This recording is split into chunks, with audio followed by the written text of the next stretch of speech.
Hello, ladies and gents. Welcome to GX, and this is Iran just got caught laying mines in the Strait of Hormuz. So the US military unleashed this. There was a massive news of US striking some part of Iran.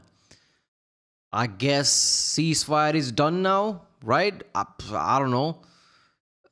Feels like if US attacks Iran, like this.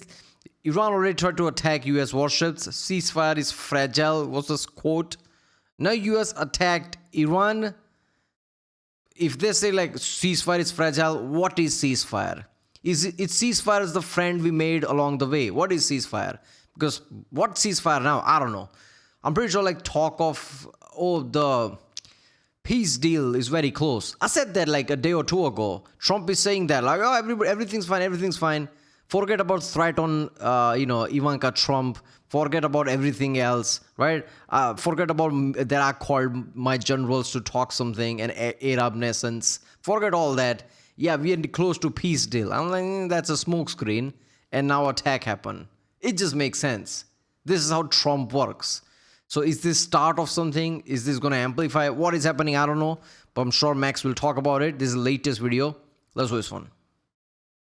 It's May 26, 2026, and Iran just got caught doing something that should end any fantasy that there's any stability in this regime, or that they can negotiate in good faith and basically have any cohesive leadership in the country. While Iranian diplomats were sitting across from Qatari mediators in Doha, while Secretary Rubio was in India telling reporters a deal could be done in, quote, a couple days, Iran's IRGC Navy was running PACAP-class fast attack boats in the Strait of Hormuz, or even hovercraft, under the cover of darkness to lay sea mines just yesterday. Not metaphorical mines, not just Iran thinking they want to lay mines, actual contact mines in the world's most important oil checkpoint during a ceasefire. Are we really surprised? And then CENTCOM caught them, and CENTCOM does what CENTCOM does best. U.S. forces struck missile launch sites and those mine-laying craft near Bandar. Look, here's what I'm going to say. I don't know. Maybe I have low patience. But enough with this ceasefire talk. You're not under ceasefire. There's been attack on each other. Iran did it, now US did it. One of the big thing of the ceasefire is like opening Strait of Hormuz. Okay, screw opening Strait of Hormuz. At least not laying mines would be part of it. They're point blank laying mines. So what is ceasefire? What is the conditions? Okay, we're just gonna stop attack. That's the ceasefire? Because there's still friction. Attacks are still happening. So what ceasefire? This is insane, man. Stop saying it's a ceasefire. It's no longer ceasefire. Boss. That's Iran's crown jewel right near the Strait of Hormuz, and the U.S. military struck it unapologetically with self-defense strikes, basically putting Iran in check, putting these little mafia bosses in check that think they can just operate with impunity in the Strait of Hormuz and cause chaos. So I'm going to walk you through exactly what Bandar Abbas is, why the IRGC treats it like their personal cheat code in the Strait of Hormuz. I'll break down how these strikes almost certainly went down with F-A-18s, F-35s, HIMARS, those high-intensity rockets, and which one likely had those mine boats or hovercraft in its crosshairs. I'll show you what Iran's SAM systems. Yeah, HIMARS are obviously the artillery, but like smart one. PRISM, PRSM PRISM is also used in HIMARS, right? The system, yeah. Are near Bandar Abbas, and how they were threatening the U.S. forces in the region, and ultimately how those things were suppressed like it was just another Monday. Oh wait, I think it actually was a Monday. And then Iran is also doing something wild. They're turning back on their internet after 87 days of a blackout. We'll talk. It was Tuesday in Iran, not Monday, yeah. About what that tells us and why this regime seems to be running on its last breath. And then we'll do a global roundup section covering some of the most breaking news from around the globe, including Russia quietly fired live nuclear ICBMs last week in an unannounced drill. Oh, that just live ICBMs? Oh yeah, sorry, we meant to tell the world about that. We just forgot. So Iran's. I've been saying this for a long time now. People call me an idiot. Call me an idiot all you want, but I see it the way I see it, man. Like, I don't have bias because I don't care about any of that thing. What is this, like some sport? I'm rooting for some team. No, it is what it is. I've said this in the past. Doesn't matter how badly Ukraine beats Russia, Russia have nukes. When somebody's back is really against the wall, a supposed superpower of the past or current, whatever you want to call it, if they get beat this badly just to save face, they might argue like, you know what, it's in our right to use tactical nukes. And now they're testing ICBM. You think like, oh, they would never do that, they would be blown up. By who? Ukraine? Ukraine doesn't have nuke. Other countries? Why would other country risk their life for other country? Why would anybody risk their life for Ukraine in this way, in nuclear way? No nuclear country is going to attack Russia if Russia nukes Ukraine. Because there's a risk now Russia can nuke those other countries. Why would they risk that? There's a real thing, man. I'm just saying, like, maybe this is like too much exaggerated fear or something. But like, just like how wars became normal, what if nuclear weapons becomes common now? Russia uses it, nobody does anything, now anybody can use it in the future, right? Because once somebody crosses the line, it's no longer a fear. Basically calling this a ceasefire while they're laying mines in the Strait of Hormuz. CENTCOM just called it a targeting brief with exact coordinates. But let's get into what exactly just happened and what hit what.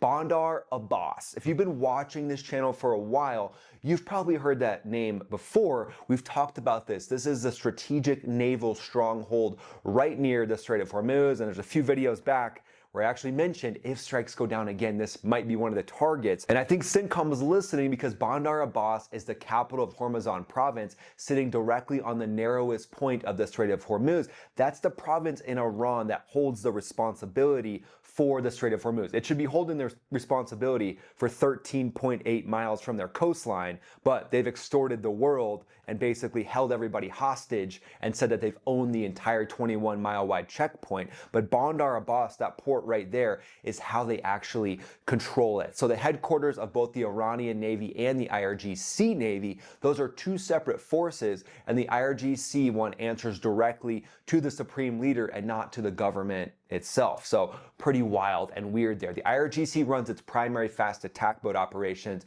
out of Bandar Abbas, and they have had ceremonies there with over 110 fast attack craft lined up on one pier at one time. I wonder what they were going to do with their fast attack craft. Maybe they were just going to do a laser light show out in the middle of the ocean. They weren't going to harass commercial unarmed ships. No, definitely not. But the PACAP missile boat, the Zolsk aircraft, and the Ashgora rigid hull inflatables, those are hovercraft, and then also newer water jet propelled missile platforms. These are 14-ton boats running 52 knots, that's 60 miles per hour, on twin 2,400 horsepower diesel engines with a draft of only 0.7 meters. That's shallow enough to go where frigates can't follow. And that's the whole goal. They want to go to where the larger boats can't go so they can hide, do what they do, and then go back and hide again. Fast enough to be on a tanker before a destroyer can necessarily get a solution right away, and then quiet enough to be at slow speed to slip past sensors in the dark. At least that's what they thought until now.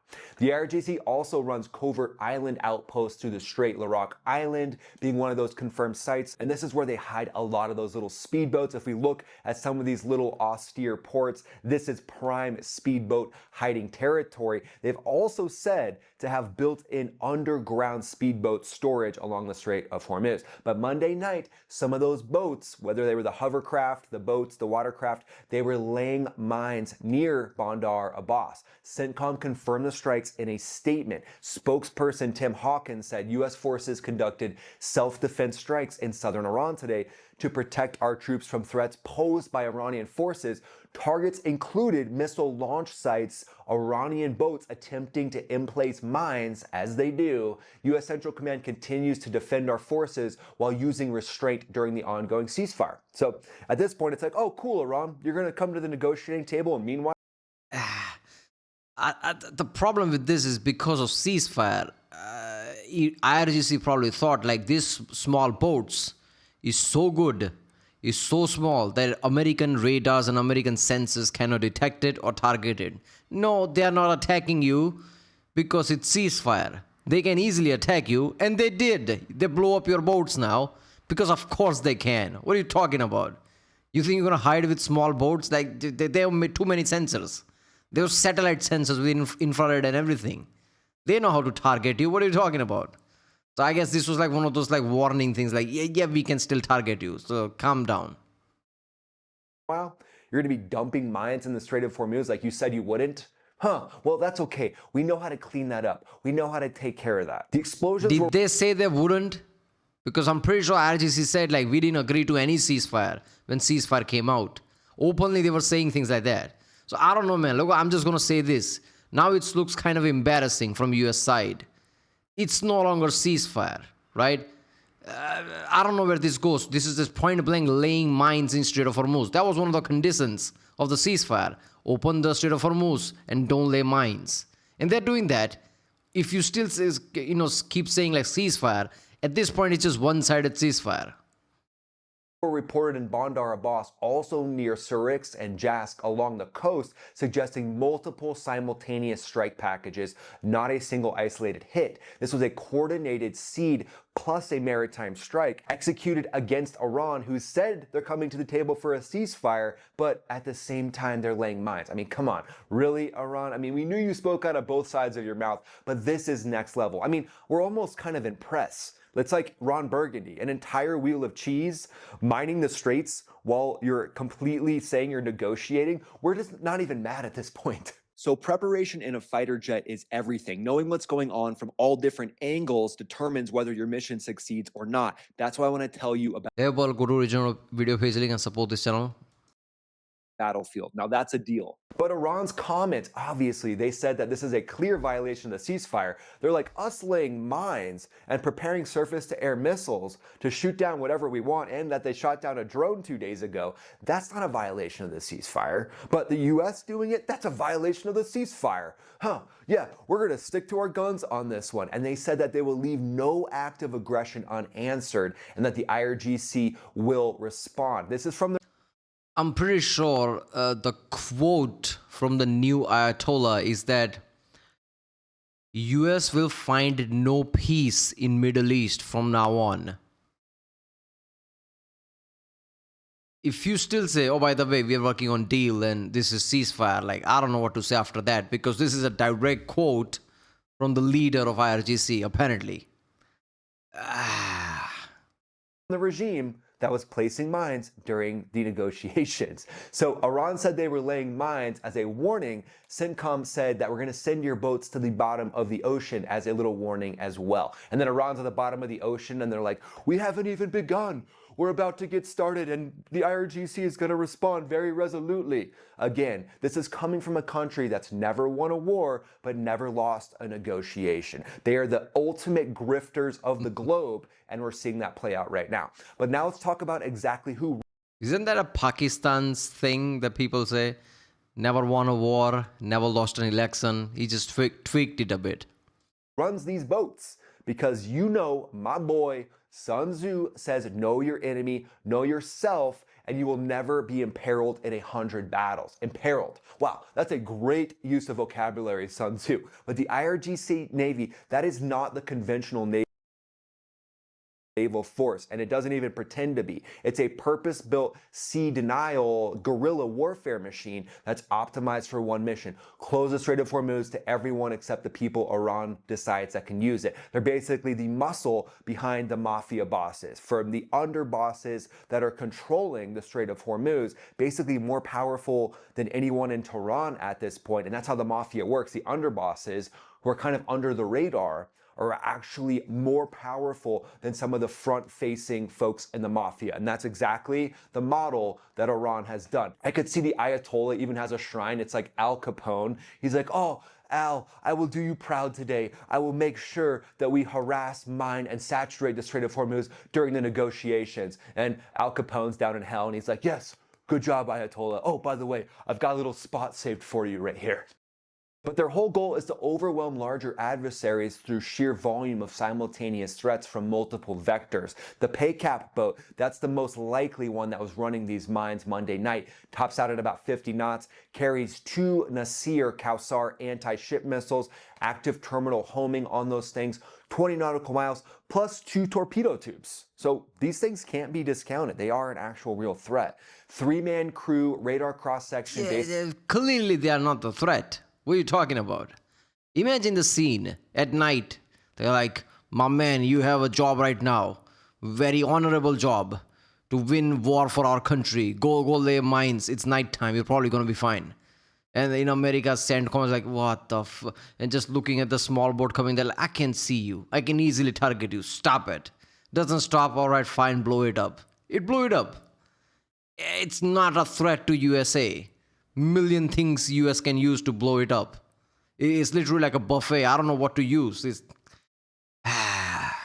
basically the size of a jet ski, and a swarm of 30, that's a real problem, even for an Arleigh Burke-class destroyer running an Aegis system. And then what was struck along the coastlines in Iran? The Bavar 373 SAM system operating in the Bandar Abbas coastal belt, that's Iran's indigenous long-range missile that claims to have a 100 to 150 nautical mile range, and they say it has an ASA radar attached to it. Not really sure about that, unless China has been helping out Iran a little bit as well. They're claiming that that can track stealth aircraft. Of course they're going to claim that. So Iran wants to make a bubble over the coastline right now. You know what? They're right. A 10, 15, 20 F-35s lays in the bottom of the ocean. Oh wait, it's not? Then clearly can't target stealth planes. Because F-35s did. F-22 and F-35s did go inside Iran and struck hundreds and even thousands of targets. So clearly it can't do anything to stealth aircraft. To protect all their different ships, their fast attack craft, they're likely rebuilding some of their naval vessels. They want to be able to protect all that. And so that's what these SAM systems are there for. And they also want to shoot down any drones or US aircraft that are operating in the area. Because remember, the blockade is in place, but as a part of the blockade, you can't just have ships. You have to have air power as well. And that's why we saw the F-18s strafing the rudder on some of those cargo ships, bombing the smokestack. You have to have air power to enforce these naval blockades to their utmost ability as well. But what's the structural vulnerability? To enforce these naval ships, bombing the smokestack, you have to have air power. How is it getting smaller? Is this AI? Power to enforce these naval blockades to their utmost ability as well. But what's the structural vulnerabilities here? First, they operate out of fixed bases, mostly like Bandar Abbas, Iraq, Abu Musa, those islands, but they also have in-ground storage. So what would likely go up against these things? What's the likely weapons that are used to take these things down? But before we get to that, I want to tell you a little bit about one structural vulnerability that nobody's really talking about: London and Brent crude. People have asked me before, why has London seemed to be compromised and why is England not coming around to help the US in this conflict? Well, they're the global oil benchmark. That's where it's priced, traded, and settled through an intercontinental exchange in London. Every barrel of uncertainty in the Strait of Hormuz is a fee that flows through that exchange. So as the oil prices go up, London actually gets more money. So if the flow is stopped or the flow is sporadic through the Strait of Hormuz, they're actually making more money in London. What is this unique monopoly from the days of British Empire? Why is that the thing? Why does it have to go through London?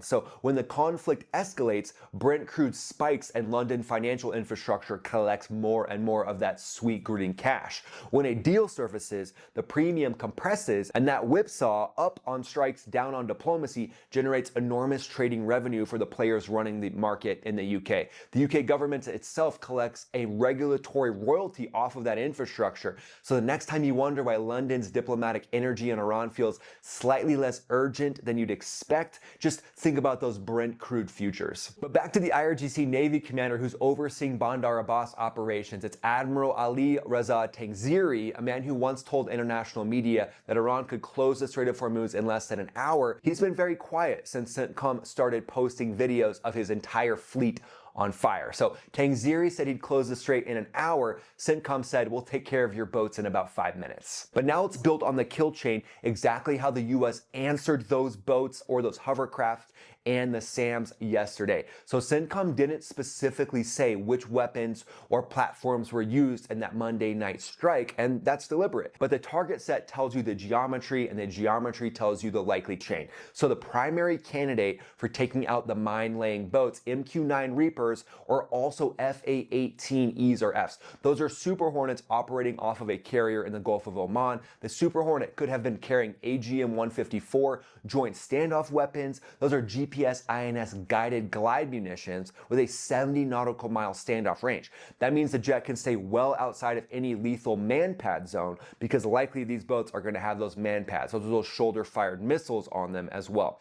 CENTCOM has released prior footage of this profile, this style of attack, munitions falling vertically onto stationary small boats that are already on a dock. So that footage was likely JSOWs, joint standoff weapons. They can employ those from altitude, clean, quiet, and potentially no manned aircraft within 70 nautical miles of the target. The candidate of the MQ-9 Reaper, also highly likely. AGM-114 Hellfires taking out those Iranian fast boats, definitely a potential there. A Hellfire from an MQ-9 at medium altitude is precise, it's got low collateral, and it can do moving targets, tracking it throughout the night, which is when these Iranian fast attack boats decide to be a little spicy. They went for a midnight cruise, and they came back with a little bit of a bruise. See what I did there? And then along the coastline, as Iran rebuilds their suppression of enemy air defense systems, this is something I've talked about on the channel a lot. The U.S. military just focus on the Strait of Hormuz. Just pummel the Strait of Hormuz while uprisings start to form within the country, with the country, the regime, turning their internet back on. Oh, Is it happening? Is uprising happening though? I don't know, man. Can uprising even happen in the modern world? I mean, at this level, like from internal, can that even be a thing? Because a few months ago when they did that, thousands of people got deleted. Nowadays, states have certain type of power and technology. Is it really easier? That's what I'm saying. I don't know. Maybe they can, maybe, like, I don't know, but maybe when US strikes properly end, they'll be like, now we're going to do it. I don't know, man. Because it wouldn't have already happened if it was going to happen. But then again, there was that element of like USA basically saying like, stay in home. We're bombing things. But since that it's been ceasefire, if there was going to be a uprising, it would have been happened during that time. I don't see that, man. I don't see uprising happening anytime soon, man. Because a lot of people got deleted. That's not a joke, man. If you imagine you're an Iranian living there and you hear 20, 30,000, not here, you witness it, it happens in front of your eyes. 20, 30,000 people, a lot of them probably made example of and got deleted in front of people. You're not going to have that kind of a will, man, right after that. So I don't know, man. I don't know about uprising. Weird. You guys start to feel like you're losing your grip until the internet gets turned back on. Yeah, we didn't see that coming at all. But what Iran's doing along the Strait of Hormuz is trying to protect these fast attack craft. Bavar 373, that's their long-range battery, and that's what they're using. Almost likely taken out by EA-18G Growlers, which were jamming them, and then F-35Cs using their AN/APG-81 ASA radar to basically flood the Bavar 373's radar frequency bands and make it go stupid prior to it actually being decimated. This forces a choice. As soon as these systems turn on with an EA-18G Growler and an F-35 airborne, they're going to go bye-bye. So when that Mirage 4 illuminates and tries to get a track, it broadcasts its location to every AGM-88 HARM package, which is the missile likely hitting these things. The HARM locks the radar emission and flies directly through the beam at Mach 2. That's going to be a bad day for any radar that turns on in the area. And then obviously using JDAMs like GBU-31s, that's a 2,000-pound JDAM, or GBU-39s, 250-pound small diameter bombs if you need to minimize collateral damage. F-35 almost entirely certain that it was leading that package. That's just my opinion though. And then also HIMARS rockets could have been fired, positioned on Allied territory in the UAE or aboard a naval vessel. These would be silent options for land-based mobile launchers. No aircraft, no sonic boom, just a massive missile coming in at roughly Basically, Army getting involved. Army's like, I'm going to do this. Mach 3. So Iran built what they thought was an anti-access bubble, but it looks like CENTCOM just took a little pin and popped it in about 2 seconds. You made it to the Global Roundup section. So today I'm actually just gonna cover this story about Russia. Russia fires live nuclear missiles, and it wasn't scheduled. They're supposed to schedule these things and talk to the international community, but on May 19th, without any prior public announcement. I mean, that kind of makes sense. The global community basically put out a warrant for Putin. International court has done that. So Putin can just say, screw all the rules and all the thing. I don't agree with it anymore, which kind of makes sense. You know, he's not going to like give out warnings and like give out advance notices when he's supposed to give the notice to people. Those are the same people saying like, I have to arrest Putin. Russia launched its largest nuclear force exercise in years, running through May 21st. 65,000 troops, 200 missile launchers, 140 aircraft, 8 strategic nuclear submarines. They fired a live Yars ICBM from Plasek to Kamancha, Tarak's cruise missile from a surface ship, and a Saniva SLBM sea-launched ballistic missile from a submarine in the Barents Sea. I know you acronym lovers needed that. Don't worry, I got you. Belarus participated as a full partner for the first time, with Belarus forces practicing receipt and mating. They call it mating, do they? Huh, interesting. Rising tensions with NATO. Why, man? Everybody calm down. Like, I'm tired of the too many wars, man. This is just one spark away from World War. I mean, think about it. Ukraine-Russia thing is already happening. US is now bombing Iran. Israel is already involved. Middle East is burning. All it takes is NATO and Russia to spark each other. And when the war kicks off there, clear axis of Iran, Russia, China being neutral, but not really. And slowly that becomes a thing. It's a world war. What else is left? I hope NATO-Russia thing needs to calm down. That is one step that once it crosses, it's a world war now. War is really effed up, right? Right now, USA is just bombing Iran. There are no troops on the ground for obvious reason. People don't want it for obvious reason. If global wars kick off, who knows what's going to happen? Remember last time, USA didn't want to get involved in World War and have to. They have to do that twice, right? So many countries who we don't want to get involved might have to get involved if World War kicks off. And this NATO-Russia thing needs to calm down, man. This is like one of those, it's almost there, let's all calm down.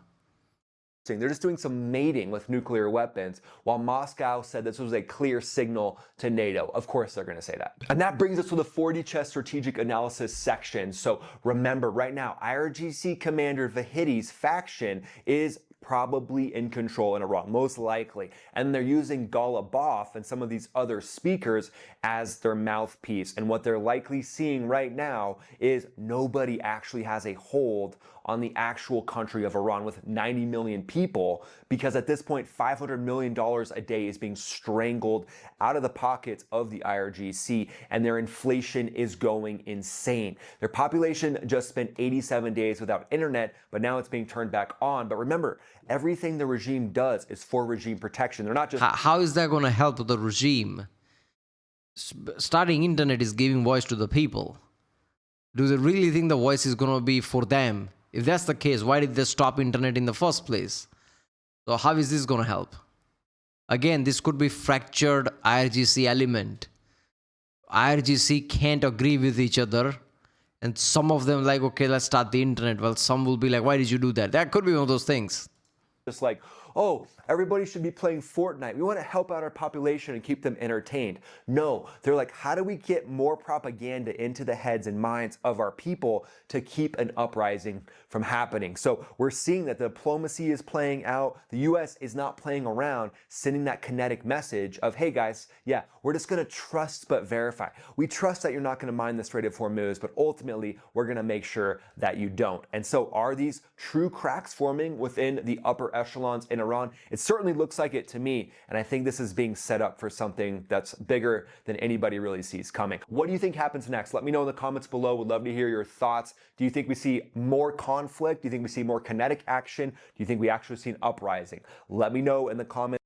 I don't see uprising. I don't think that's going to happen. That doesn't feel right. I think friction could be the real thing.